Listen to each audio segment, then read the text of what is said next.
So we start with Charles Lamb's Dream Children, a Reverie. Charles Lamb was born in 1775 and he died in 1834. He lived for a brief span. He had a brief span of life, about 59 years. English essayist. He was a famous English essayist. Charles Lamb is known for essays of Elia.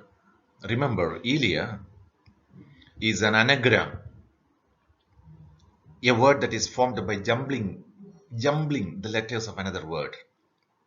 A lie becomes, when it is jumbled, it becomes Elia. Charles Lamb is synonymous with Elia, essays of Elia. Well, in 1796, Charles Lamb's sister, Mary Lamb, in a fit of madness, she had some mental problems. She killed her mother. Well, Lamb became very sad. Lamb took upon himself the responsibility of looking after his sister, Mary Lamb. In 1807, they together, Charles Lamb and Mary Lamb together, published Tales from Shakespeare, that famous book. It's very popular with the children and book lovers. Lamb's achievements, as we discussed earlier, were the essays that he wrote under the pen name, the pseudonym Elia, which is an anagram of a lie. He wrote the essays under the pseudonym Elia for London Magazine. As for his style, Charles Lamb's style of writing, it's very, very simple, and they are also very personal, a highly personal style. So we love to read his essays because, from heart to heart, we feel that Charles Lamb is talking to us from his heart. It's a heart to heart, from heart to heart conversation. The essays conjure up, with humor and pathos. They are light-hearted essays. It's full of pathos, feelings, things that evoke feelings of pity and sympathy. That would make us very sad. He recollects old acquaintances, recalls scenes from childhood and later life.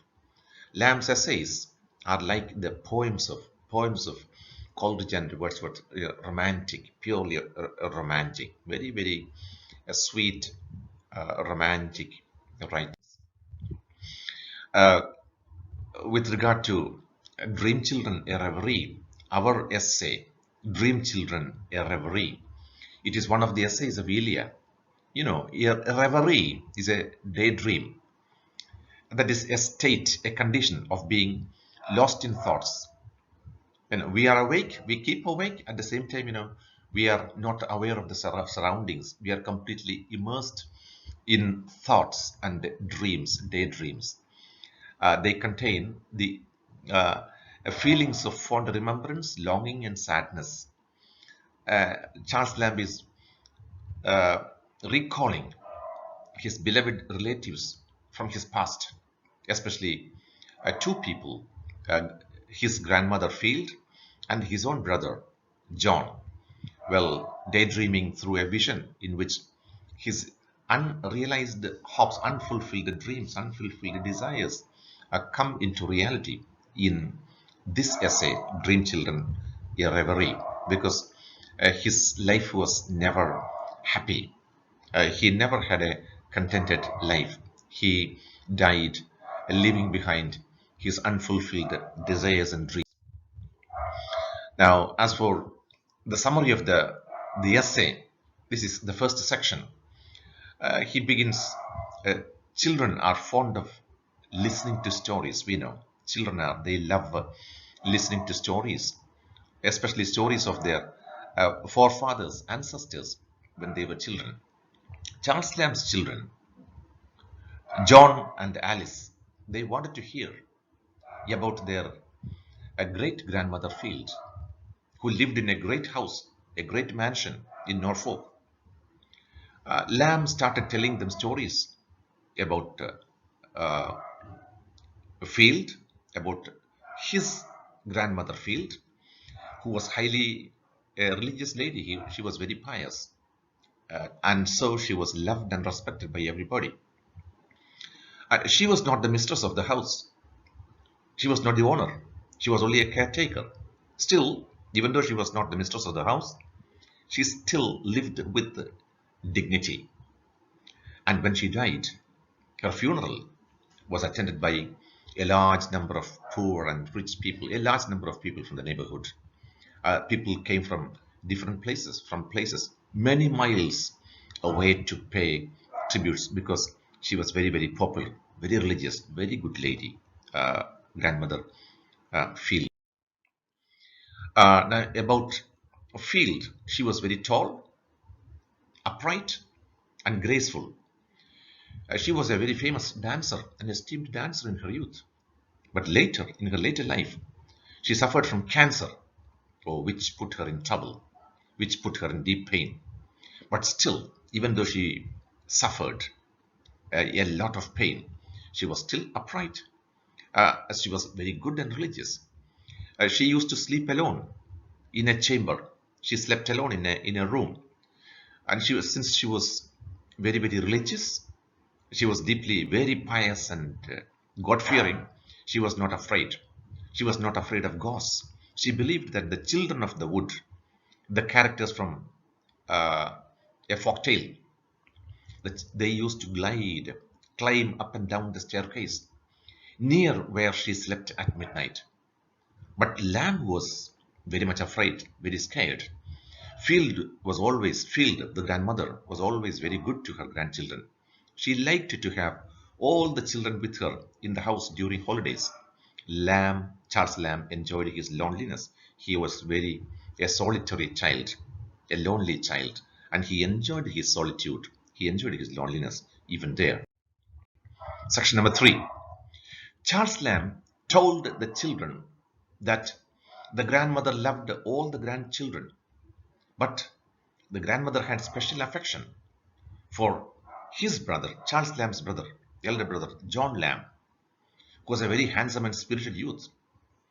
John loved the great house and took care of the garden. John used to carry Charles Lamb on his back because Charles Lamb, the writer, was lame. He had walking difficulties and he could not walk properly. He could walk long. Later, in his later life, John himself, that is his brother, himself became lame and was in great pain, and there was nobody there to help him. His painful death haunted Charles Lamb, writer, for long. The writer missed him much, and he wished him to be living again. Children wanted to listen to the stories about their pretty dead mother. John and Alice, uh, tells Charles Lamb, Father, Dad, please tell us about our dead mother, about our departed, dear departed mother. Then Lamb continues. He says he quoted fair Alice Winterton. But when he explained how he was denied of the man, he could not marry her. He loved her, well, but the love was never returned. He was denied of marriage, and what pain he had to suffer. Well, when he said this, the children became very, very emotional. Soon, they realized that they were not the real children born of Lamb and Alice. Well, they were only dream children. And finally, when at the end of the essay, when Lamb wakes up, he finds himself sitting in a chair. The entire thing, the whole thing, Field, John, uh, then John and Alice, then his own lover, Alice Winterton. Well, all these characters, they appeared in a dream. It was only a dream. Now, This is the end of, this is the summary of the essay. Now we come to the questions and the answers. Question number one. The question is about John Lamb, Charles Lamb's brother. What sort of a person was John Lamb? Why did Charles Lamb admire his brother? John Lamb was an extremely handsome and spirited young man. All children loved him, and he loved them too. He loved the children too. John was very kind and helpful. He used to carry the writer on his back because the writer had walking difficulties. He was careful about the big house and the garden. He took care of the house and the garden. Later in his life, he was in pain, but still, even though he suffered a lot of pain, he still lived with enthusiasm. Well, his cheerfulness never disappeared, even though he lived in pain. For these reasons, Charles Lamb admired his brother, John Lamb.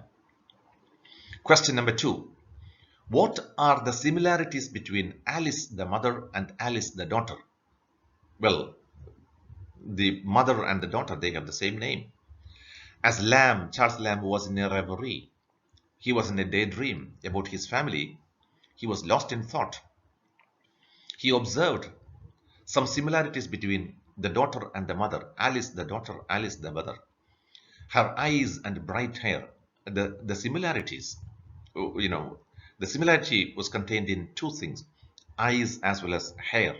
Her eyes and bright hair looked exactly similar. Question number three. What does Charles Lamb tell his dream children about the funeral of grandmother? Grandmother Field was a highly religious woman. She was very pious and God-fearing.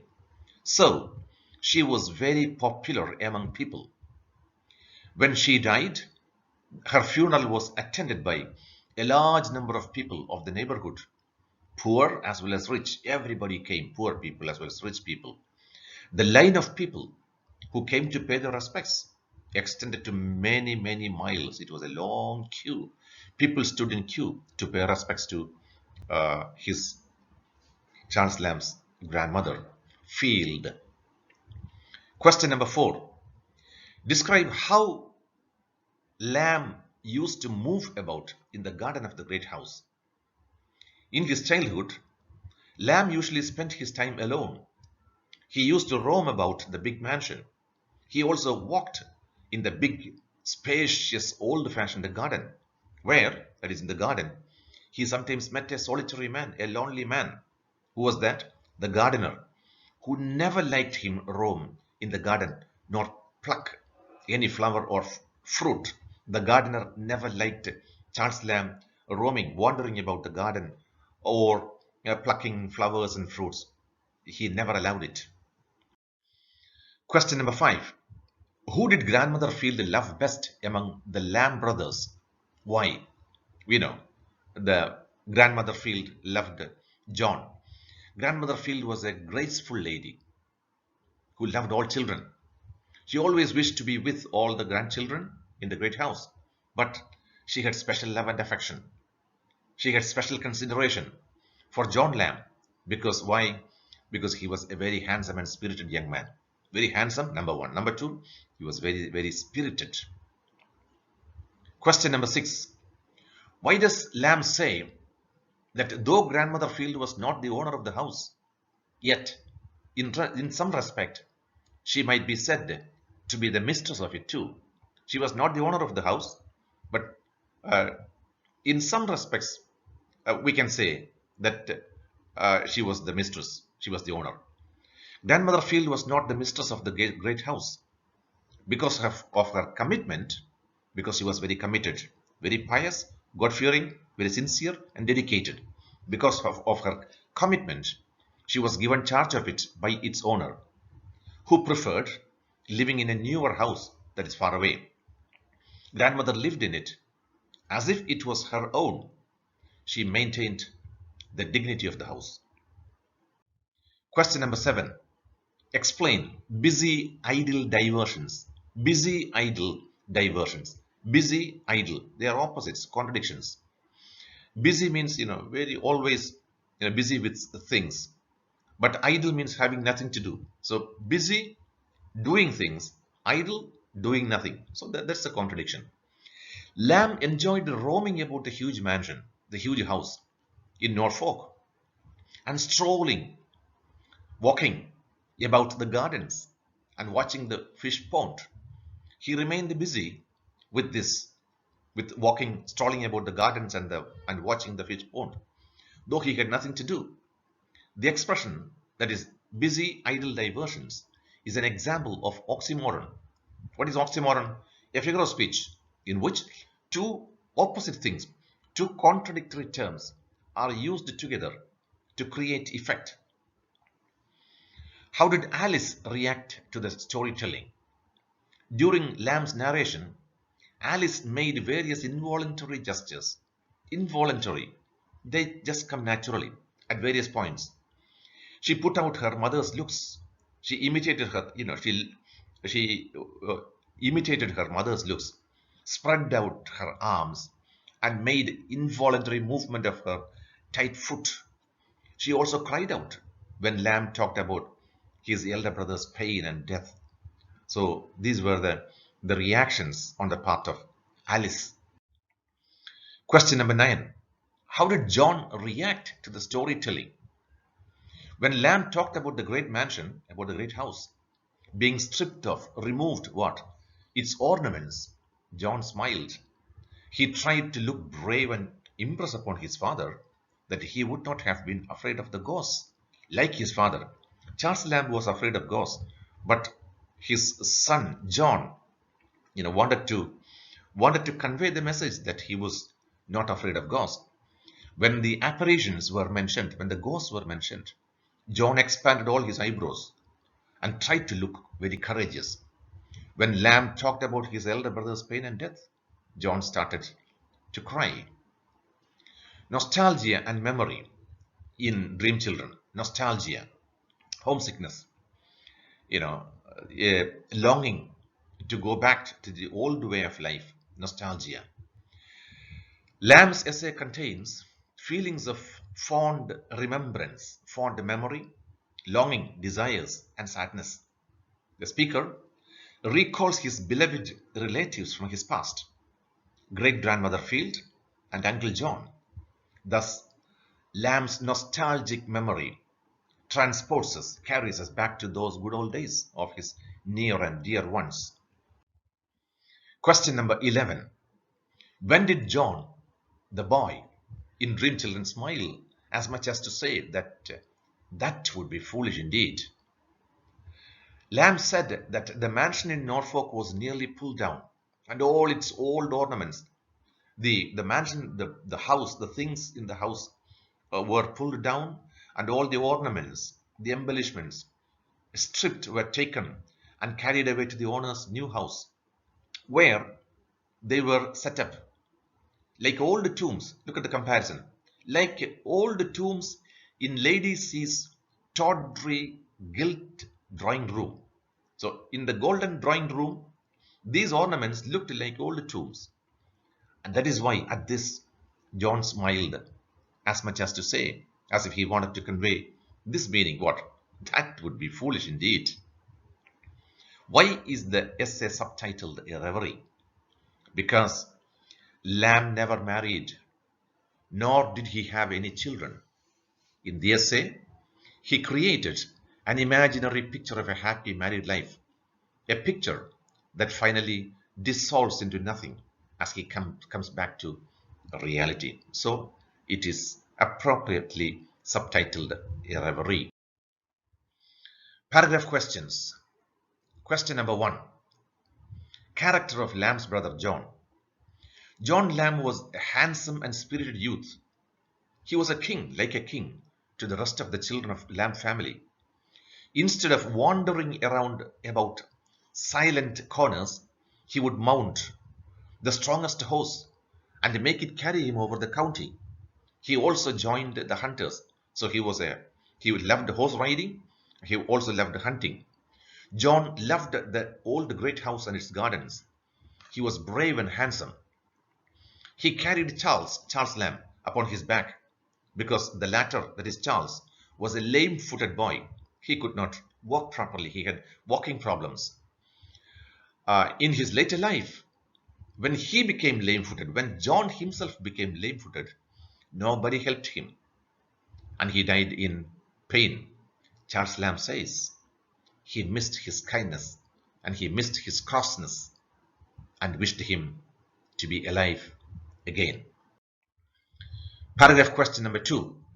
Character of Charles Lamb's grandmother Field. Well, grandmother Field was a tall, upright, and graceful person. In her youth, she was one of the best dancers. She was very prompt in her duties, very sincere. The grandma was good to all her grandchildren. She was in charge of the Norfolk house, the mansion.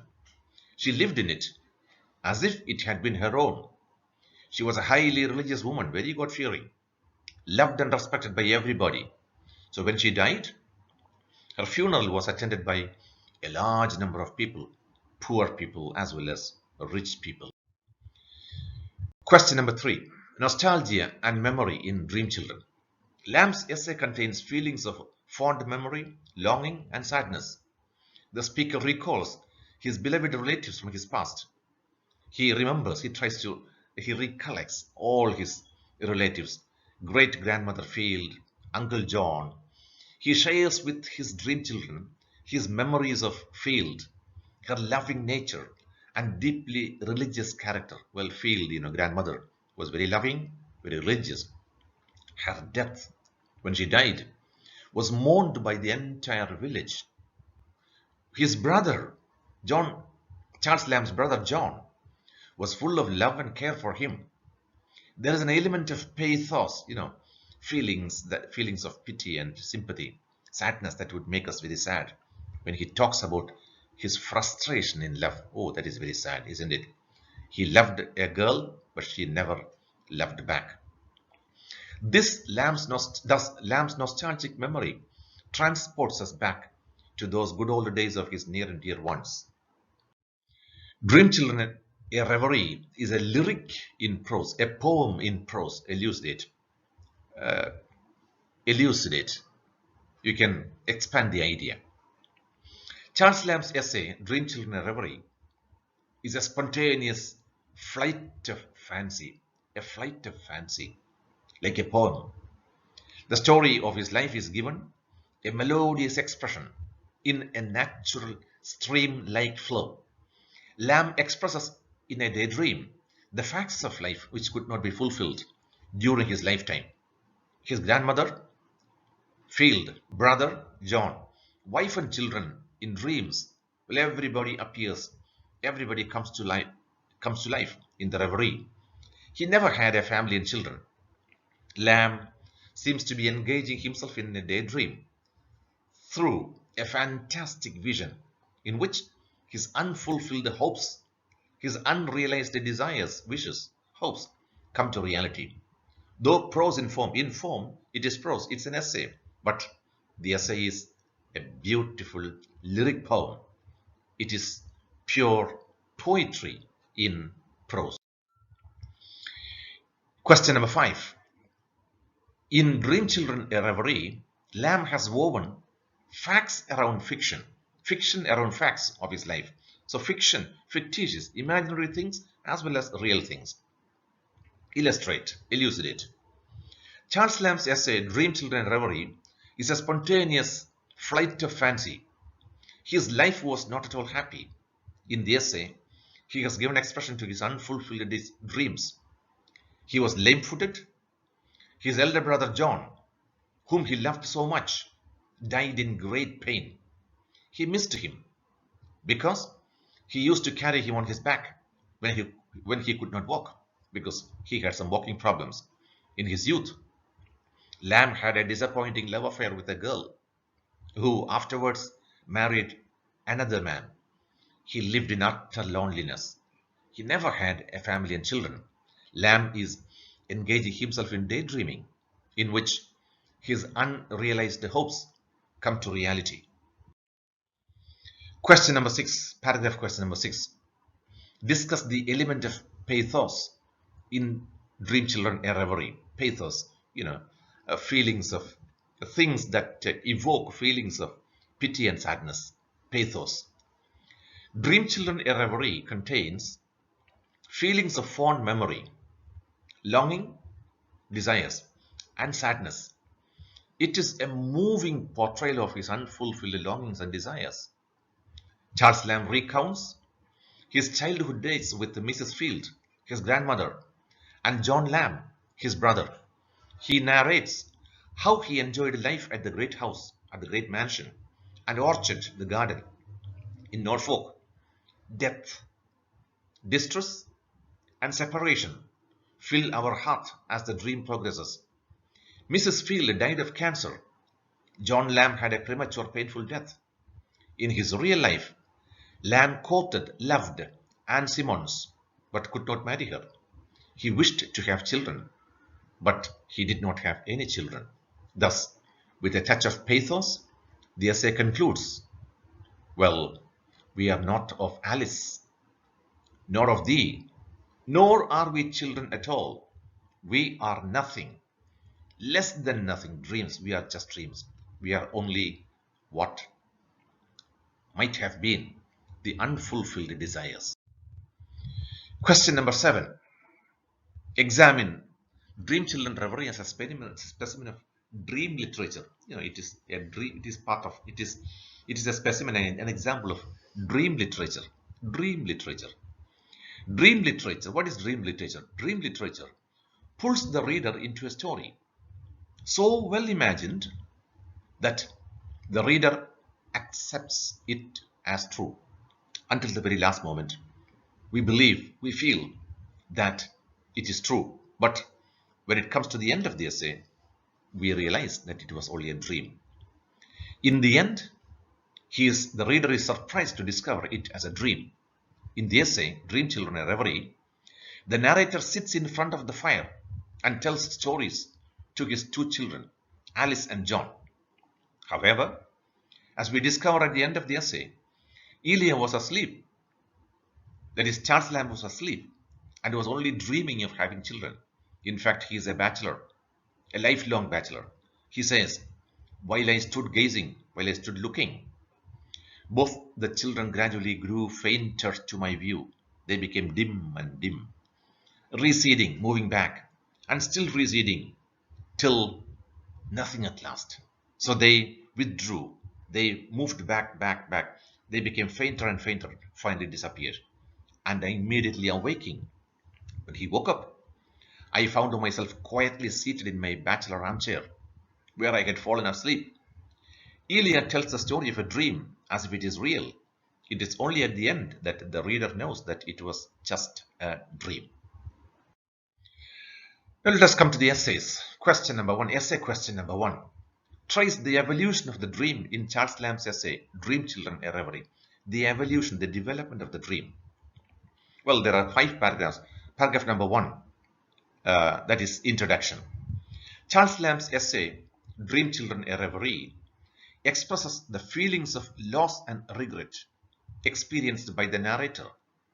A reverie is a condition of being pleasantly lost in thoughts and daydreams. This is a reverie, a daydream. You are awake, but lost in thoughts, lost in dreams. The essay contains feelings of fond memory, longing, and sadness.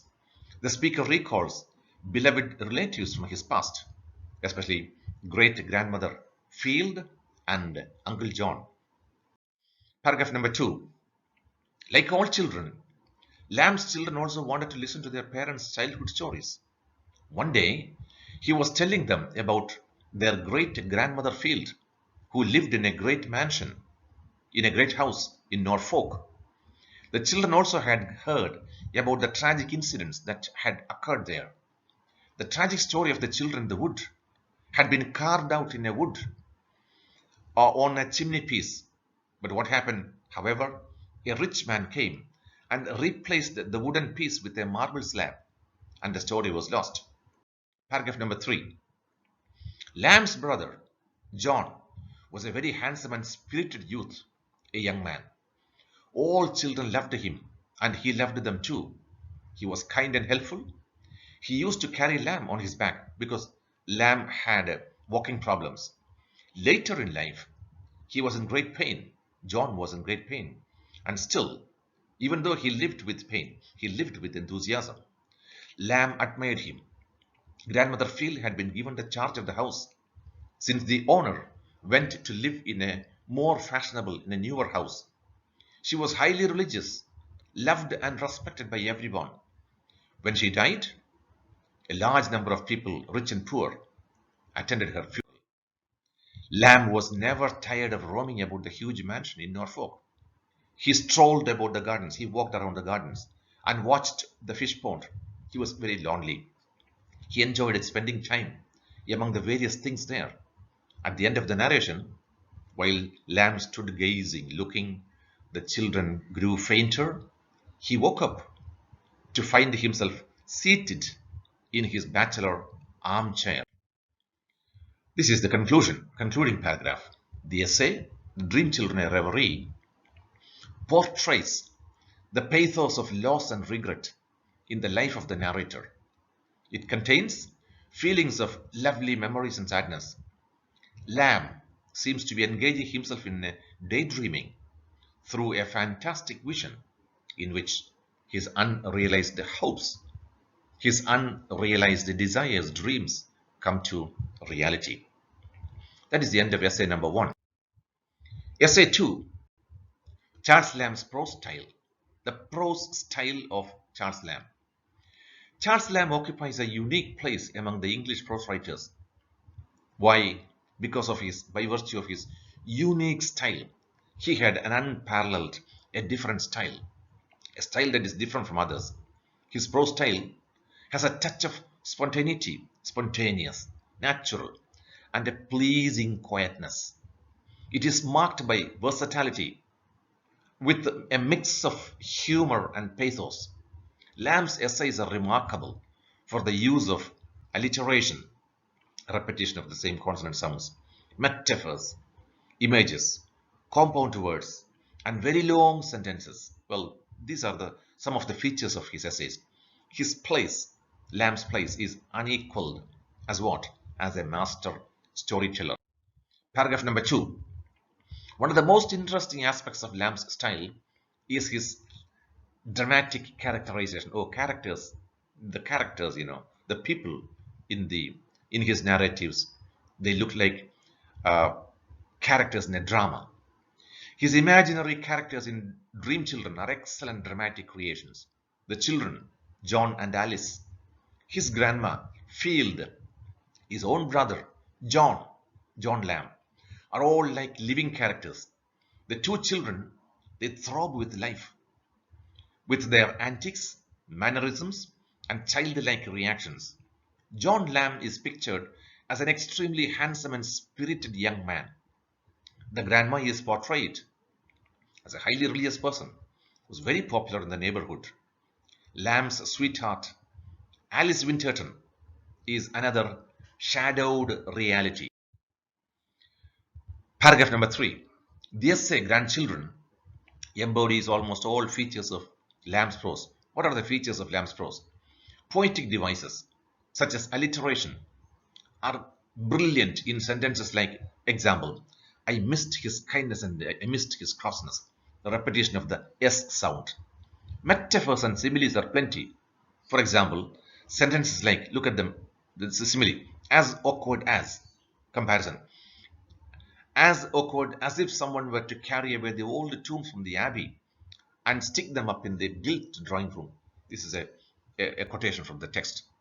Then compound words. Compound words like melancholy looking, look at the dash, with a hyphenated compound words, and busy idle diversions. So these are examples of compound words. They enhance the poetic effect of his essay.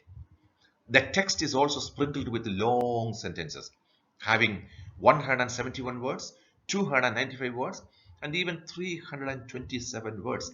There is a sentence as long as 327 words. Allusions, references, to folk tales and classics. Allusions such as Children in the Wood and 12 Scissors add to the mystery of the tale. Lamb plays with his thoughts as the wind plays with the leaves. Oh, that's a beautiful comment.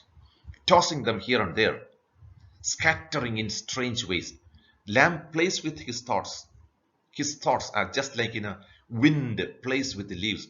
In wind you can see leaves being thrown here and there, tossing them here and there, getting scattered in strange ways. In different places. So he plays with his thoughts just like that. Lamb loves to fondle the memory of a bygone vision and to dally with his dreams. But in spite of his fondness for the antique, he is fond of the antique, he is fond of the old ancient things.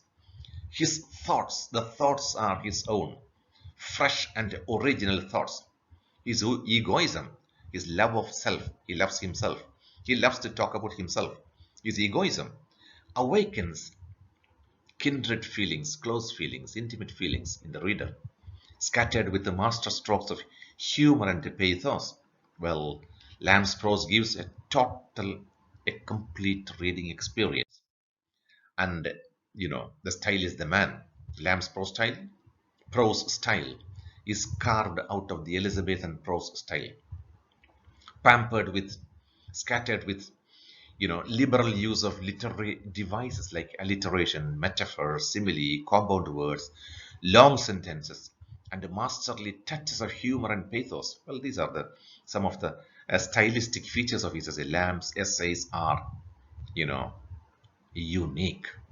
That is the end of the second essay, and this is the end of Charles Lamb's Dream Children, a Reverie. Thank you very much.